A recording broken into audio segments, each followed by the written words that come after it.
Islam, as a civilization, was able to contribute to crucial scientific and cultural findings throughout the Middle Ages.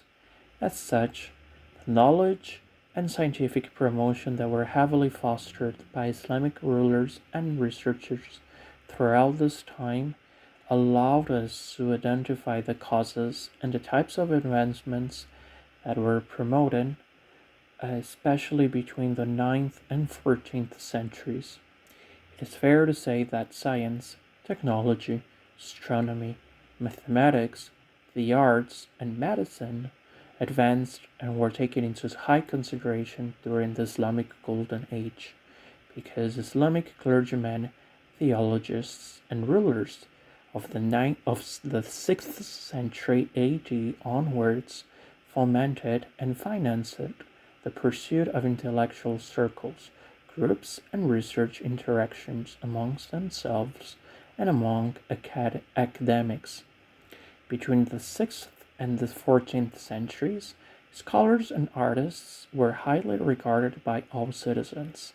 and the caliphates directly sponsored their scientific projects, researches, and works. Furthermore, the introduction of paper within Islamic societies and Islamic conquered lands as a medium of documentation that directly came from China greatly contributed to the rapid dissemination of knowledge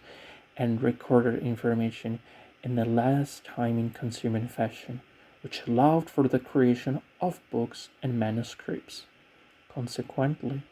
libraries and research centers were created throughout the Islamic Caliphate areas, such as the House of Wisdom in Baghdad, and thus this further contributed to with the promotion and the cultivation of technological knowledge that was freely shared by intellectuals and scholars throughout this lands. Contrary to what many Islamic scholars preach today about the issues of science and technology and what they can bring life to and what they can bring to modern life, science and technology were widely seen during the Middle Ages within Islamic societies as being compatible and a complement to God's wisdom and God's laws. With this in mind, Islamic and other types of scholars within the conquered lands had, for example, the freedom to study the lives and writings of earlier mathematicians of the region, such as the writings from ancient Mesopotamia, China, Greece, Rome, and India. Having access to mathematics allowed Islamic mathematicians to thus further the discipline as a whole, introducing new discoveries in geometry, algebra, and other mathematical calculi, which became novelties and were that were introduced and reintroduced by great Islamic mathematicians such as Al-Khazarmi, the founder of modern algebra, and Omar Khayyam. Furthermore, in terms of astronomic advancements, these were also promoted during the Islamic age,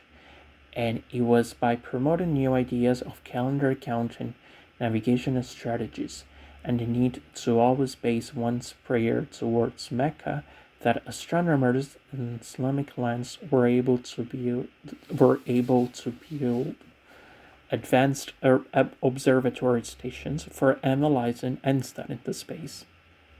Astronomers in Islam did advance the knowledge of celestial globes and the position of the stars within the Milky Way. This, in turn, allowed for the creation of important astronomy tools, such as the astrolabe and the quadrant, which were later perfected by European scientists during the modern age. Medicine was also a type of scientific advancement that was heavily fostered during the Islamic Golden Age. Doctors under Islamic regimes were demanded to go through lengthy training courses where they had to study major Indian and Greco Latin discoveries and writings. With this type of background, Islamic scholars were able to add their own scientific contributions, which further translated as having more access to medical treatments among inhabitants, and the creation of local hospitals. An example of further advancement that Islamic medicine brought to the modern world was the book that Dr. E. Sinat, called the Canon of Medicine, has served as the basis to modern Western medicine ever since the end of the Middle Ages. Engineering also led to the advancement of important water projects during the Islamic Golden Age that allow for the innovation of modern types of infrastructure development. Islamic engineering built dams, canals, cisterns, and aqueducts, and new ways of measuring water levels, as well as the control of water flow systems, which were later introduced into modern European engineering database and serve as the basis of this discipline in today's worldwide universities.